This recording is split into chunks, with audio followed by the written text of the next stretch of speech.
این هنرپیشه نقش هرمله گفت که من داشتم فیلم مختارنامه رو با مادرم نگاه میکردم. اون وقتی تو فیلم این تیر پرتاب شد نقششو من بازی کردم. گفت تا تیر اصابت کرد مادرم گفت الهی دستت بشکنه. گفتم مادر این فیلم من بازی کردم. گفت دست تو هم بشکنه. نمیشه باورم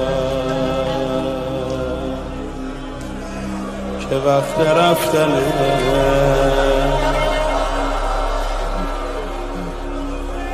تموم این سفر بارش رو شونه منه.